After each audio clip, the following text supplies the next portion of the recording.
Estimados alumnos y alumnas, en esta clase vamos a continuar con el equilibrio ácido-base que veníamos viendo desde la clase anterior. A continuación vamos a estudiar los diagramas de distribución para un ácido monoprótico. Supongamos el ácido monoprótico HA que se disocia en el anión A más protones. Podemos plantear el balance de masa donde la concentración analítica es igual a la concentración del ácido sin disociar más la concentración molar del anión. También podemos plantear la constante de equilibrio como el cociente entre la concentración de los productos sobre la concentración del reactivo. Podemos definir así alfa 0 como la fracción del ácido sin disociar, es decir, del ácido HA, y alfa 1 como la fracción del anión A negativo. Evidentemente, al tratarse de fracciones, la suma de alfa 0 y de alfa 1 tiene que dar 1. Operando matemáticamente con las ecuaciones anteriores de la constante de equilibrio, del balance de masa y de los alfa, vamos a obtener las siguientes expresiones para alfa 0 y alfa 1, donde vemos que alfa 0 es igual a la concentración de protones sobre la concentración de protones más Ka, mientras que alfa 1 es Ka sobre la concentración de protones más Ka. En ambos casos podemos notar que alfa 0 y alfa 1 son independientes de la concentración. En alfa 0 podemos ver que el denominador representa el total de las especies disueltas, que es igual a la concentración analítica. Alfa 0 lleva en el numerador la única especie que contiene protones. Por tanto, la concentración del ácido sin disociar es igual a la concentración de protones. Por tanto, para un ácido monoprótico HA, habrá un alfa 0 que representa el ácido sin disociar y que es el único que tiene protones, que dependen del pH, mientras que alfa 1 representa la especie que perdió el protón. Con estos valores se puede armar, digamos, una gráfica que sería la curva de distribución. La concentración versus el pH es la forma más simple de representar esto, pero dependen de la concentración y si es muy chiquitito no se ve. Acá se presenta un diagrama de distribución de especies de la concentración en función del pH, y para ejemplificar este diagrama se utilizó ácido acético 1 por 10 a la menos 3 molar. Como podemos ver, para cada valor de pH vamos a encontrar cuáles son las concentraciones de cada una de las especies intervinientes.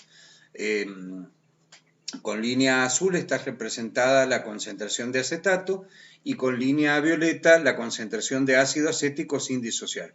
Vemos que a medida que aumenta el pH, empieza a disminuir la concentración del ácido acético sin disociar y comienza a aparecer o a aumentar, digamos, la concentración de acetato. Llega un punto en el cual se cruzan, para el cual la concentración de cada una de las especies es igual a la mitad de la concentración total, o la concentración de las dos especies son iguales. En este punto también coincide que el pH es igual al pKa. Otra manera de visualizar es graficar alfa en función del pH. Al ser alfa una fracción, la escala va a ir de 0 a 1 y por lo tanto es una escala más grande y la gráfica se independiza de la concentración. En este caso, alfa 0 está representado con violeta y alfa 1 con azul. Recordemos que alfa 0 representa la fracción de ácido sin disociar, mientras que el alfa 1 representa la fracción del anión que se va formando. También podemos observar que estas líneas se cruzan y en ese momento es donde alfa es igual, digamos alfa 0 y alfa 1 son igual a un medio. También el pH coincide con el pKa. Cuando las concentraciones son muy chiquititas, esas zonas difíciles, digamos, se pueden ampliar mediante la utilización de diagramas logarítmicos. En estos diagramas, ambos ejes son logarítmicos y los números, digamos, de concentración se transforman, en vez de exponencial, en un número entero. Tanto los diagramas de distribución como los diagramas logarítmicos nos brindan la misma información, pero está presentada de diferente manera. Bueno, como habíamos dicho anteriormente, acá está como resumido, que para un sistema de un ácido monoprótico débil, HA con su especie disociada o su anión disociado a negativo. Si se combinaban los balances de materia, las ecuaciones de balance de materia y de la constante de equilibrio, obteníamos esas formas de alfa. Acá está llamado alfa HA, que sería el alfa 0, y el alfa del anión, que sería alfa 1, con las ecuaciones que ya habíamos visto anteriormente. En este gráfico se pueden observar, digamos, es un gráfico de pH en función de concentración en función del pH, y están marcadas cuáles son las zonas difíciles de estudiar de las que les hablé en la diapositiva anterior. En esas zonas es donde conviene trabajar con los diagramas logarítmicos. ¿A qué conclusiones entonces podemos llegar respecto del diagrama de distribución? Por un lado, en cada zona existen solo dos especies. Cuando se cortan las líneas, en ese punto se cumple que el pH es igual al pKa. Por otra parte, como es un ácido monoprótico, hay solo un protón y por lo tanto existen dos alfas, alfa 0 y alfa 1.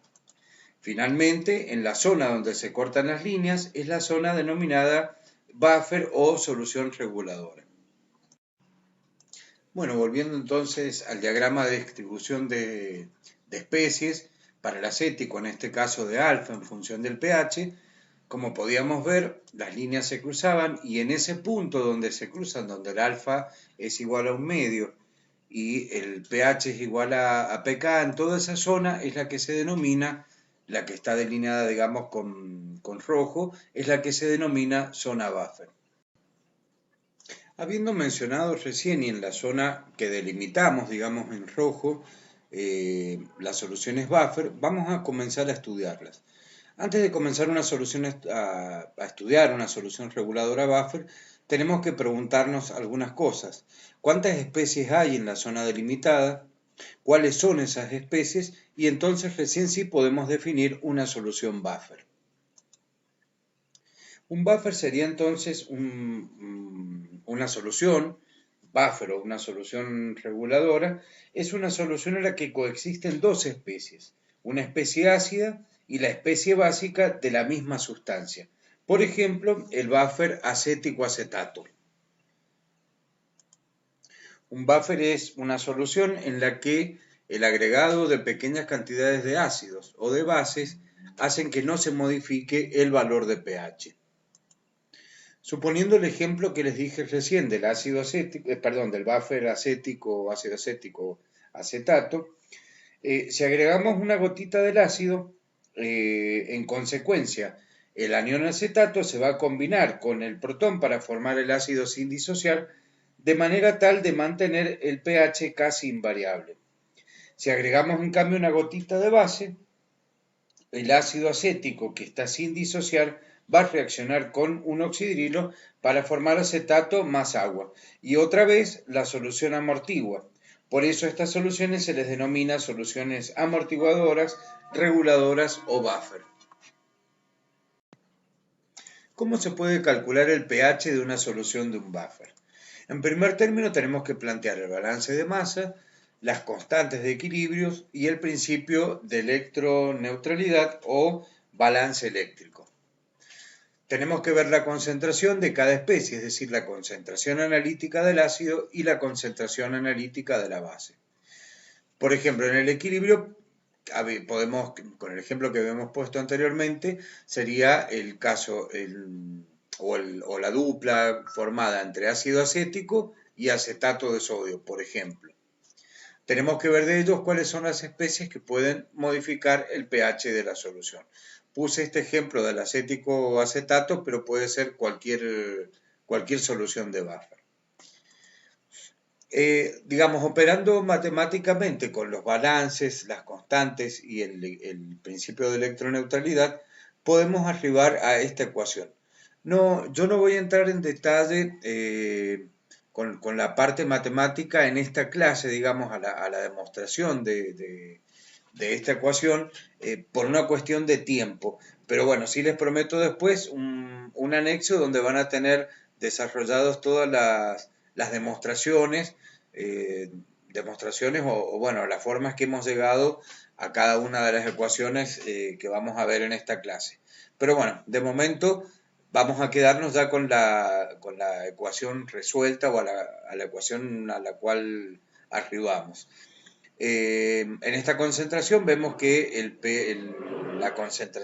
esta ecuación vemos que la concentración de protones de un buffer va a ser igual a la constante de equilibrio ácida por la concentración analítica del ácido menos la concentración de protones más la concentración de oxidrilos sobre la concentración analítica de la base más la concentración de protones menos la concentración de oxidrilos. En general, cuando uno prepara una solución de buffer, lo que está midiendo o lo que se mide es es la concentración del ácido y la concentración analítica del ácido y la concentración analítica de la base. Cuando se mezcla la solución, la concentración de protones y oxidrilos libres en general es muy baja frente a las concentraciones analíticas del ácido y la base, y por lo tanto son despreciables, por lo cual la ecuación toma esta forma, o sea, concentración de protones igual a Ka por Ca sobre Cb. ¿Por qué es tan importante llegar a esta última ecuación? Cuando Henderson y Hasselbalch estudiaron el pH de la sangre, vieron que ésta no se modificaba. Pensaron, debe haber un juego de sustancias capaces de mantener el pH de la sangre. ¿Cuál es este juego de sustancias que maneja el pH el pH de la sangre, perdón? Bueno, es el buffer bicarbonato ácido carbónico que está en equilibrio con el dióxido de carbono y el agua. Este dióxido de carbono es el que interviene en la respiración. Esto lo estudiaron dos científicos, como dije, Henderson y Hasselbalch. Y si a esta ecuación general del buffer, es decir, la de la concentración de protones igual a Ka por Ca sobre Cb, se escribe en términos logarítmicos, nos queda de la siguiente manera y es lo que se denomina ecuación de Henderson y Hasselbalch y sirve para calcular la concentración o el pH, mejor dicho, de una solución buffer. Podemos observar acá la ecuación de Henderson-Hasselbalch aplicada para el buffer acético acetato. De acá podemos concluir que si el pH es mayor que el pKa, predomina la base de la pareja acético acetato, mientras que si el pH es menor que el pKa, va a predominar el ácido de la pareja acético acetato. Acá está graficado abajo, como pueden ver, la zona ácida, la zona básica, y el pKa, que recordemos tenía un valor de 4,70. Los ácidos débiles monopróticos no son las mejores búferes. En el cuerpo humano se usa la combinación de los sistemas carbonato-bicarbonato y bicarbonato ácido carbónico. Más adelante veremos otros tipos de búferes que funcionan mejor. El comportamiento de las soluciones reguladoras o soluciones buffer se evalúa en términos de la cantidad de ácido o de base que puede adicionársele sin que su pH se modifique sensiblemente. A esta propiedad o cualidad se la denomina capacidad buffer y se define como el número de moles de ácido o base fuerte que se requieren para modificar el pH de la solución en una unidad. En general, la capacidad buffer o capacidad reguladora máxima se obtiene cuando las concentraciones del ácido y de su base conjugada son iguales. A esto se lo denomina beta. La expresión matemática de la capacidad buffer amortiguadora o reguladora beta es la siguiente. ¿Cómo se elige y se prepara, una solución amortiguadora o reguladora? Bueno, para eso hay que seguir una serie de pasos. En primer término, tenemos que fijar el valor de pH al cual queremos trabajar y se debe elegir un par conjugado cuyo pKa sea cercano a ese valor de pH. Por otra parte, todo par conjugado puede utilizarse para la preparación de soluciones reguladoras, de modo tal que tengan un pH igual al pKa más menos 2. Fuera de ese intervalo, la capacidad amortiguadora disminuye sensiblemente. La concentración total del buffer, o sea, la concentración del ácido más la de la base, debe ser grande en relación con la cantidad de la base o del ácido que se liberará en la experiencia que se desea realizar. Y lo más importante es que el pH óptimo de un buffer, es decir, el que da la máxima capacidad amortiguadora, es el pH que es igual al pKa. Por fuera del intervalo de pH igual al pKa más menos 2, la capacidad amortiguadora decrece sensiblemente. Vamos a estudiar ahora las funciones de distribución para ácidos polipróticos. Dependiendo del pH, las soluciones de ácidos polipróticos o de sus sales o mezcla de ácidos y sales podrán contener a la especie molecular o alguno de entre varios aniones. En nuestro caso particular vamos a estudiar el ácido fosfórico. Las posibles especies en solución para el mismo van a ser ácido fosfórico, fosfato diácido, fosfato monoácido y fosfato neutro. En primer término tenemos que calcular los alfa. En consecuencia, como son 4 especies, vamos a tener 4 funciones de distribución. Y una vez que calculamos los alfa, vamos a poder dibujar la curva de distribución. En primer lugar, vamos a plantear los equilibrios para el ácido fosfórico. El ácido fosfórico se disocia para dar fosfato diácido más protones con su constante ácida con un valor de 5,9 por 10 a la menos 3.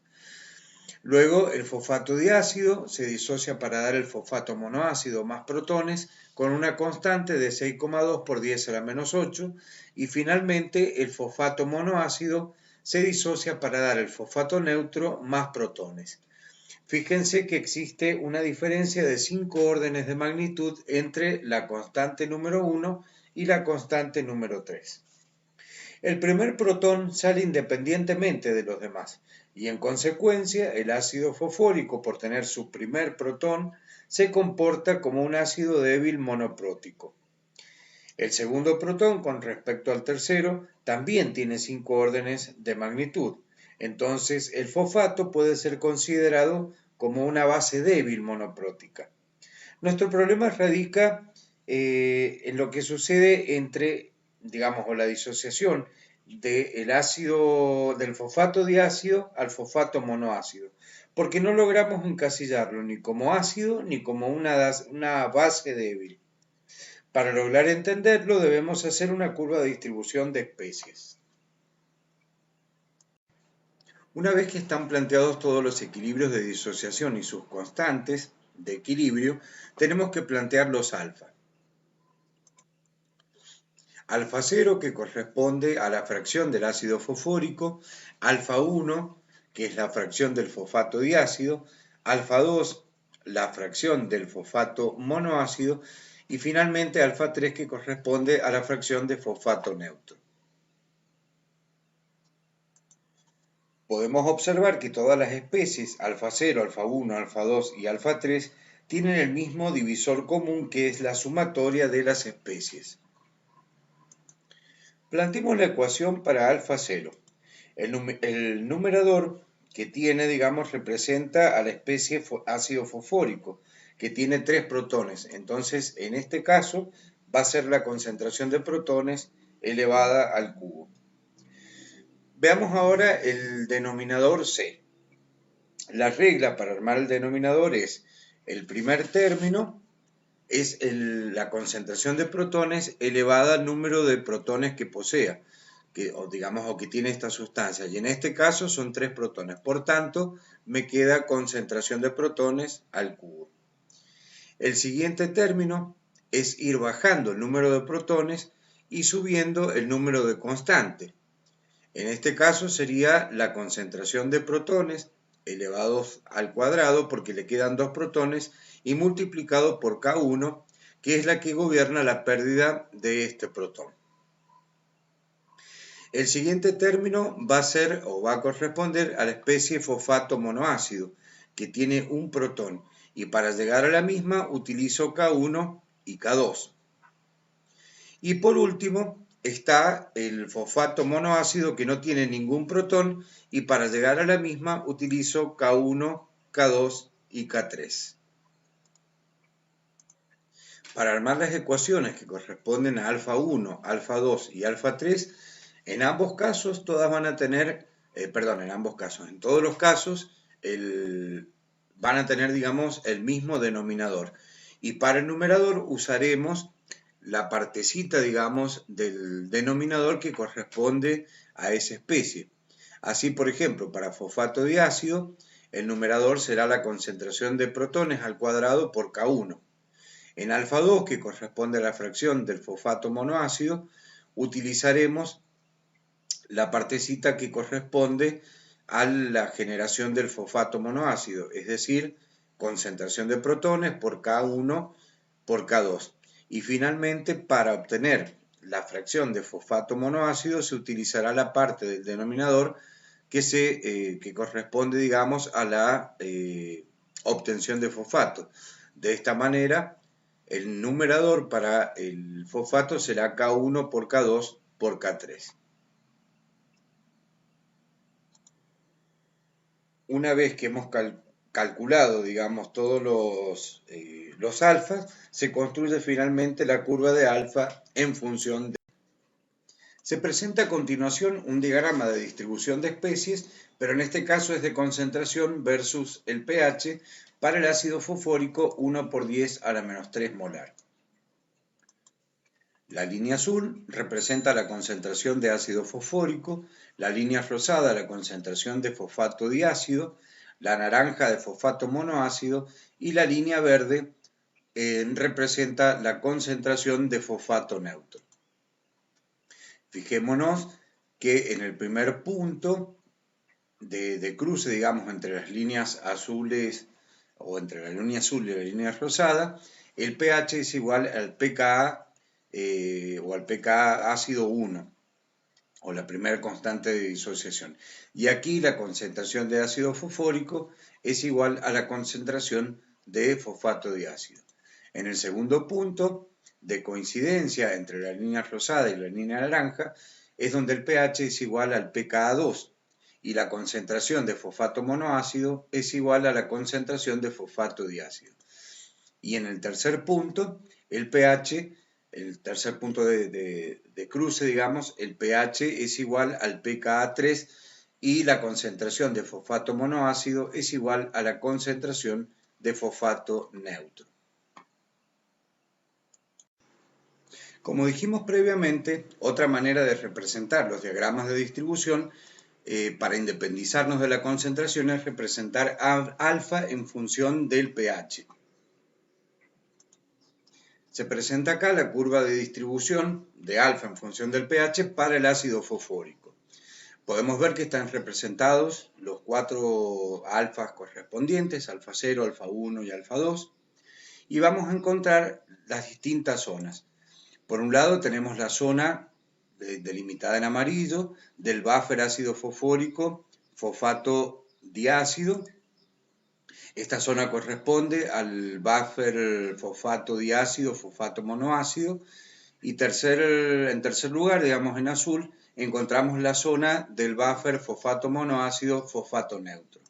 También vamos a encontrar, como vemos ahí, las especies ácido fosfórico, la zona donde tenemos el fosfato diácido, que es un anfolito, ya veremos enseguida ese tema, el otro anfolito que es el fosfato monoácido, y finalmente el fosfato neutro. El fosfato neutro se comporta como una base débil, mientras que el ácido fosfórico, como dijimos anteriormente, se va a comportar como un ácido débil. Es importante sacar algunas conclusiones a partir de la gráfica anterior, es decir, la curva de distribución de alfa en función del pH. Por un lado, se puede ver que a cualquier valor de pH solo existe una o dos especies. Esto es consecuencia de las grandes diferencias entre los valores de las constantes ácidas. Por otra parte, en ninguna zona de pH hay más de 2 especies en equilibrio, y esto es muy importante a la hora de simplificar las ecuaciones utilizadas para calcular el pH. Una vez conocido el pH de una solución de un ácido poliprótico o de sus sales, pueden calcularse los alfa I y a partir de ellas las concentraciones de cada especie. La sumatoria de los valores de alfa I, por supuesto, siempre va a ser igual a 1. En forma análoga vamos a estudiar el ácido carbónico.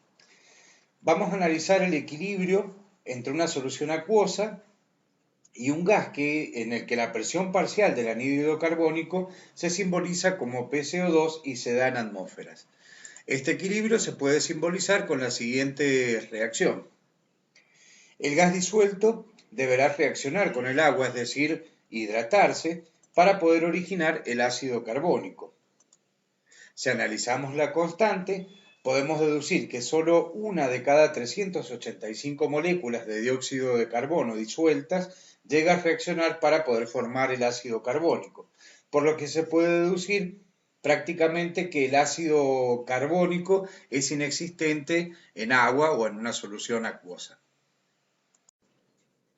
El ácido carbónico formado, se va a ionizar de acuerdo a los siguientes equilibrios.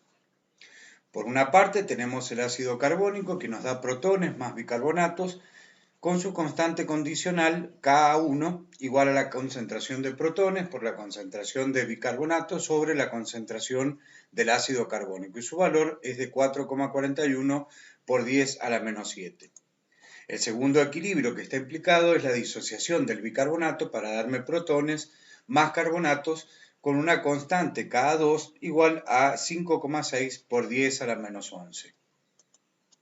Estrictamente cuando se realizan estudios de equilibrio ácido-base donde interviene el carbonato, lo más exacto sería utilizar tres constantes, K', K'A1 y Ka2.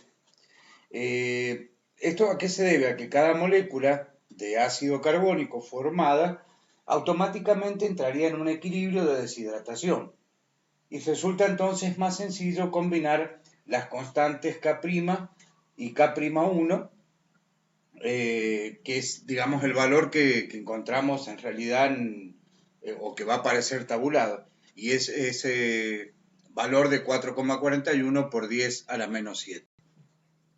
La disociación entonces del ácido carbónico va a presentar tres alfas, alfa 0, alfa 1 y alfa 2. En forma análoga, como representamos para el ácido fosfórico, el ácido carbónico también puede ser representado en un diagrama de distribución de especies de alfa, por ejemplo, en función del pH.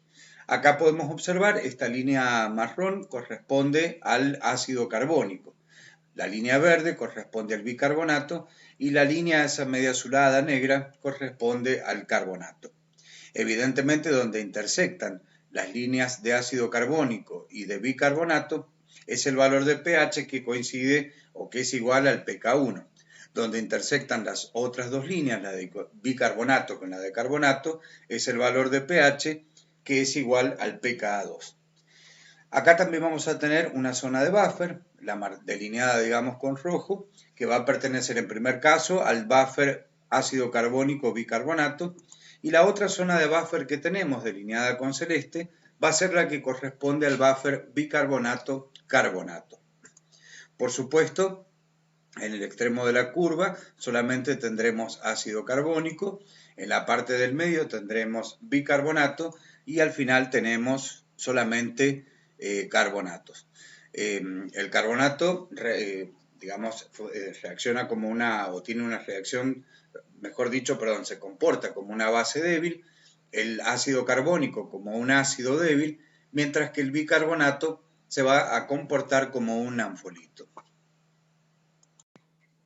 En los tratamientos que hicimos recién para ácido fosfórico y para ácido carbónico, yo les mencioné unos compuestos que se denominaban anfolitos.